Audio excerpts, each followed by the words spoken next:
Hello everyone. Stream board academy के YouTube channel में आप सभी का स्वागत है। समश्रुत या समोच्चरित, इसी को क्या कहते हैं? समोच्चरित, समान उच्चारण देने वाले इन शब्दों का ये दूसरा वीडियो है। बिना देरी किए हम प्रश्नों पे आते हैं, वीडियो के अंत तक बने रहिए।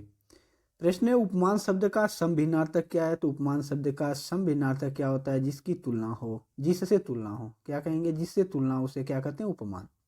नेक्स्ट है, औपत्य शब्द का समभिन्नार्थक क्या है? किसकी बात कर रहा है? औपत्य। औपत्य शब्द का समभिन्नार्थक क्या होगा? तो औपत्य किसे कहते हैं? संतान, जिसकी यानी संतान को क्या कहेंगे? औपत्य। नेक्स्ट है, अविज्ञ शब्द का समभिन्नार्थक क्या होगा? अविज्ञ। तो अविज्ञ क्या क्या होता है? मूर्ख। नेक्स्ट है, अभिज्ञ। अभिज्ञ का समभिन्नार्थक क्या होगा? तो अभिज्ञ का क्या होगा?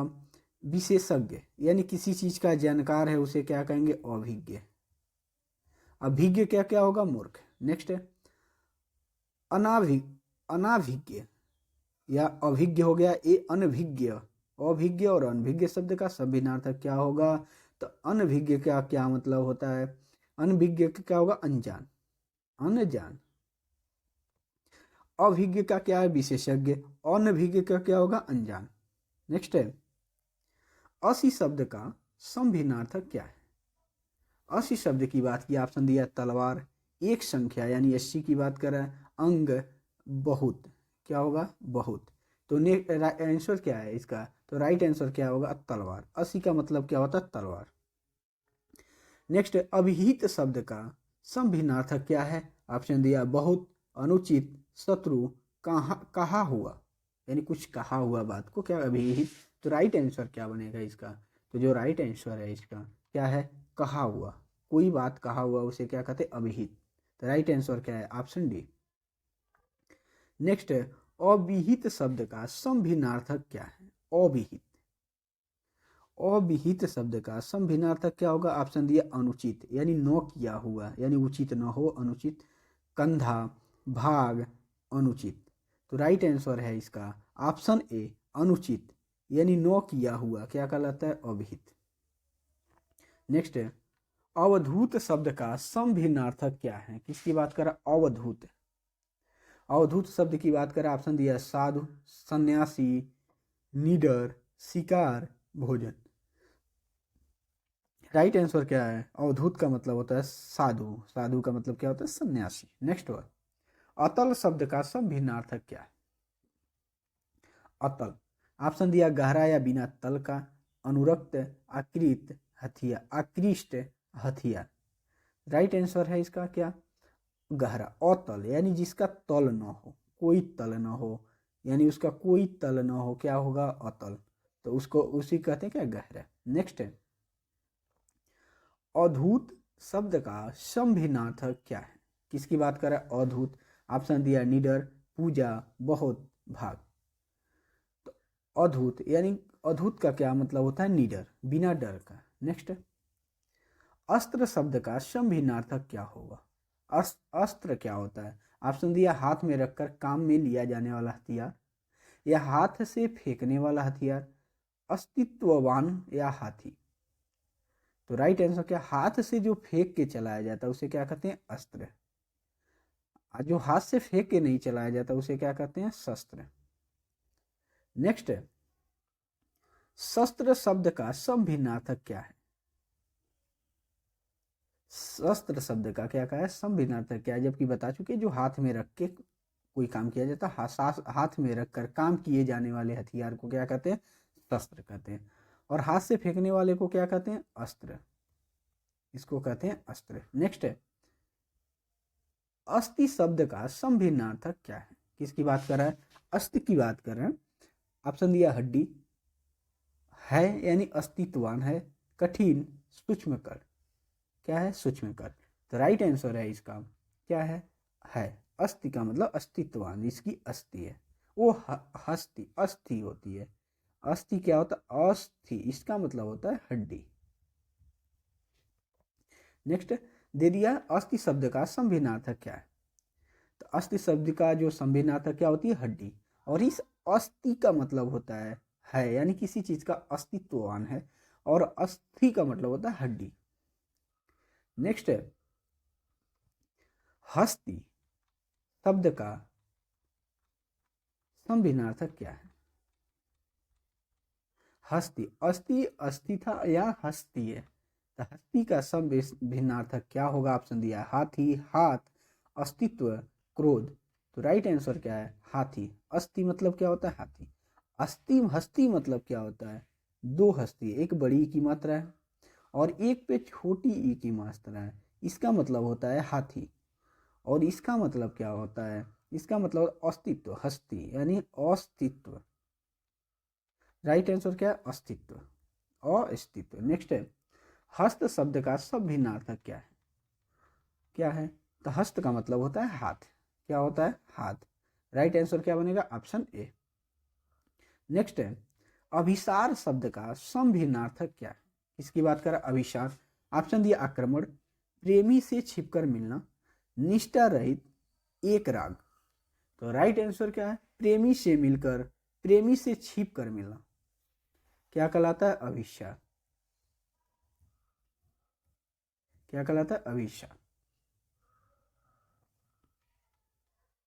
नेक्स्ट है तरंग अतुरंग शब्द का सही विकल्प क्या है? तरंग का मतलब क्या होता है? तरंग का मतलब होता है लहर, किसी चीज की लहरें चलती है उसे कहते हैं तरंग। और तुरंग का मतलब, तुरग या तुरंग का मतलब क्या होता है? घोड़ा। क्या होता है? घोड़ा। तो राइट आंसर क्या होगा? Option D. नेक्स्ट है अपेक्षा उपेक्षा शब्द युग्म का सही विकल्प चुनिए। अपेक्षा और उपेक्षा। अपेक्षा का मतलब क्या होता है? किसी चीज की अपेक्षा है यानी आवश्यकता है। क्या होती है? आवश्यकता है। और उपेक्षा का मतलब किसी की उपेक्षा कर देना यानी अवहेलना कर देना, अवहेलना करना या निरादर करना। क्या करेंगे? निरादर करना। तो राइट आंसर क्या है? Option A. नेक्स्ट है अनल और अनिल शब्द युग्म का सही अर्थ है। क्या होगा? अनल और अग्नि का। अनल का मतलब क्या होता है? आग, जबकि बता चुके। अनिल का मतलब होता है हवा। तो राइट आंसर क्या है? Option A.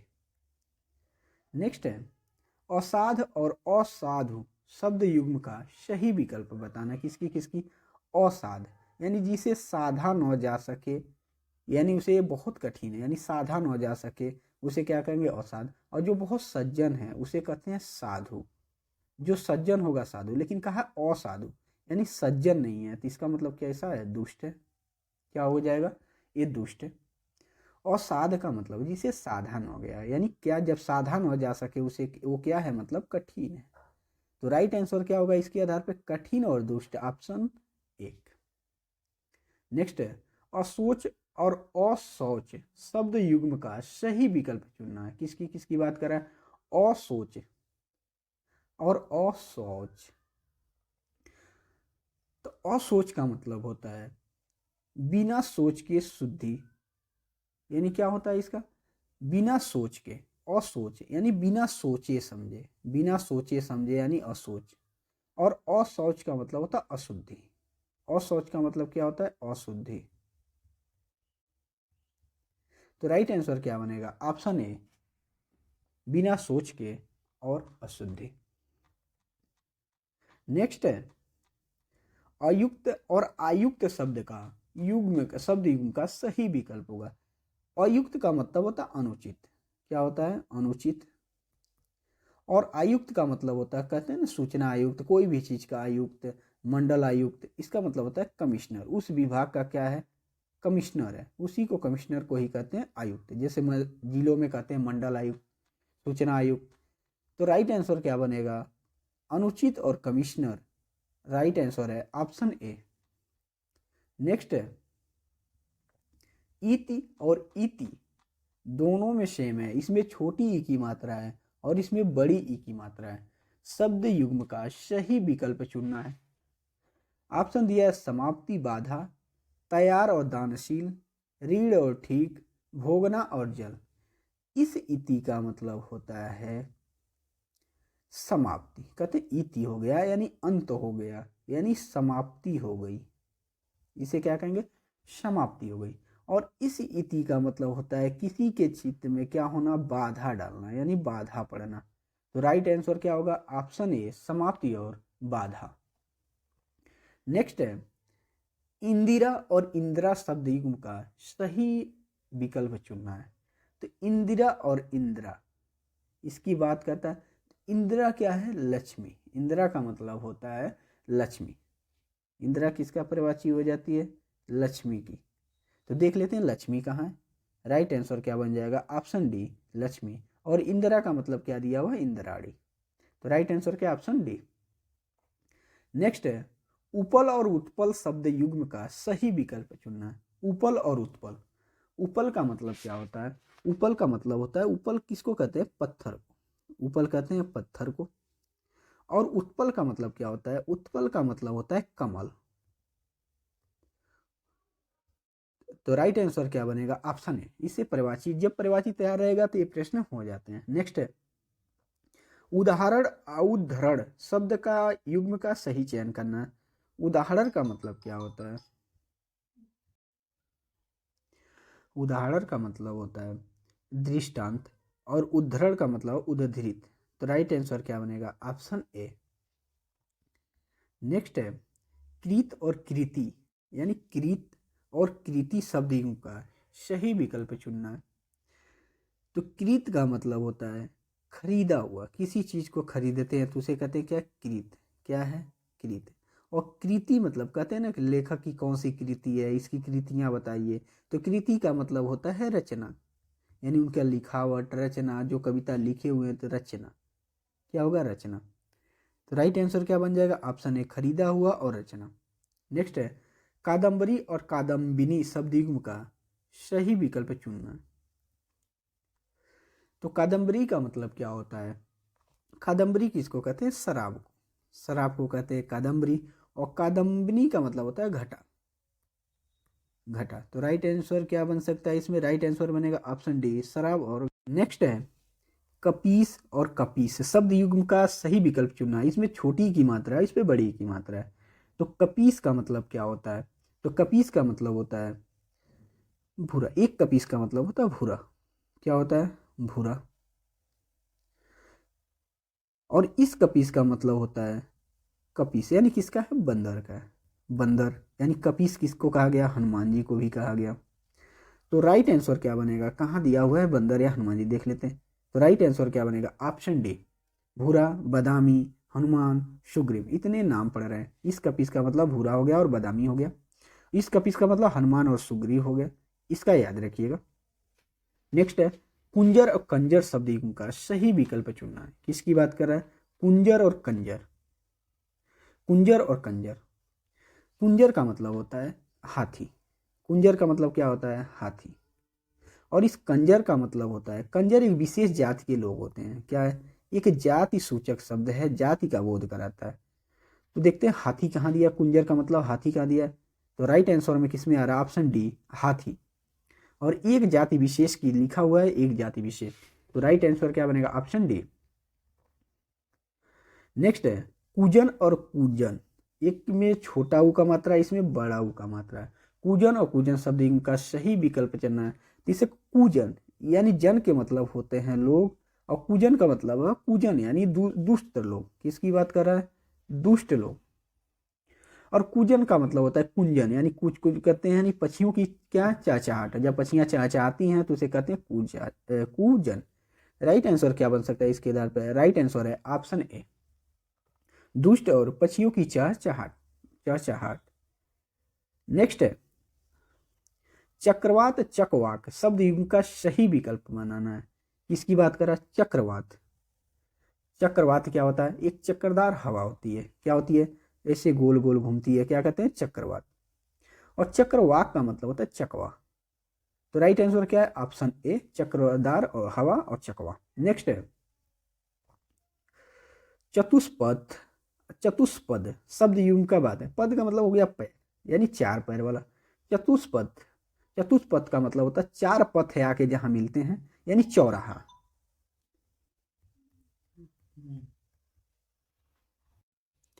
तो चतुष्पद का मतलब होता है चौराहा। और चतुष्पद वाला मतलब होता है 4 पैर वाला। चतुष्पद का मतलब होता है 4 पैर वाला। तो राइट आंसर क्या बनेगा? चौराहा और 4 पैरों वाला। तो राइट आंसर है ऑप्शन ए। नेक्स्ट, तनु और तनु, बहुत माइनर फर्क होता है, ध्यान दीजिएगा। तनु छोटी ऊ का मात्रा, छोटा ऊ का मात्रा, और इसमें बड़ा ऊ का मात्रा। तनु का मतलब होता है पतला, बहुत तनी, यानी कहते हैं ना तनुषा, यानी बहुत पतला है। और तनु का मतलब होता है पुत्र। तो राइट आंसर क्या है? ऑप्शन ए, पतला और पुत्र। नेक्स्ट है दमन और दामन। ये प्रश्न बहुत ज्यादा पूछता है, दमन और दामन। इसका यूं बताएं, दमन का मतलब क्या होता है? किसी को दबाना, दमन करना, यानी कहते हैं इसका दमन कर देंगे। तो दमन का मतलब खत्म करना। दमन का मतलब होता है खत्म करना या उसको दबाना, दबाना। और दामन मतलब कहते हैं ना दामन थाम लिए, तो यानी किसी का आंचल थाम लिए, यानी अंश क्या हो जाएगा? आंचल। राइट आंसर क्या है? Option A. नेक्स्ट है नीरज और नीरद शब्द का सही विकल्प बनाना। नीरज क्या है? नीरज किसका है? तो नीरज कहते हैं कमल को। कमल को क्या परिभाषित किया है? नीरज। और नीरद किसका है? ये है बादल का। याद रखिए, परिभाषी में भी ज्यादा पूछता है। तो राइट आंसर क्या है? ऑप्शन डी, कमल और बादल। नेक्स्ट है और स्रोत शब्द का सही विकल्प बनाना है। देखिए दोनों में माइनर फर्क है, बहुत। स्रोत पढ़ने में समान लग रहे हैं। देखिए इसमें 100 के साथ तरह मिला हुआ है, ये आधा 100 पूरी तरह से और तरह लगा हुआ। स्रोत और स्रोत दोनों में थोड़ा सा डिफरेंस है। तो इस स्रोत का मतलब होता है, कहते हैं ना कि कहाँ से इसका स्रोत हुआ है, कहाँ से उत्पत्ति हुई है, उद्गम हुआ है। तो इसका मतलब क्या होता है? उत्पत्ति। उत्पत्ति हुआ है, उद्गम हुआ है, साक्ष्य मिला है, ये सब हम कह सकते हैं। तो क्या बन जाएगा? उद्गम। बाकी तो कोई मिल नहीं रहा। इसका मतलब होता है स्रोत, यानी क्या करना? किसी चीज की प्रस्तुति करना। क्या होता है? स्रोत। तो राइट आंसर क्या है? Option A. आज की इस वीडियो में इतना ही। ये संपूर्ण प्रश्न दोनों वीडियो का मिलाने के बाद इससे बाहर प्रश्न नहीं आता है। और अगर आपको इनसे याद नहीं है तो आप राइट आंसर, सबसे ज़्यादा आंसर ए की तरफ जाएंगे। ए का परसेंटेज लगभग 50% सही होने का चांस होता है, और उसके बाद कोई चांस है तो डी होता है। अगर तुक्का भी लगाना इसमें तो ए और डी, इसी पे हम जा सकते हैं। मैक्सिमम चांस है ए, उसके बाद डी। वीडियो को लाइक करिए, कमेंट करिए, तथा अगर चैनल पर नए हैं तो सब्सक्राइब जरूर करिए। जय हिंद, जय भारत।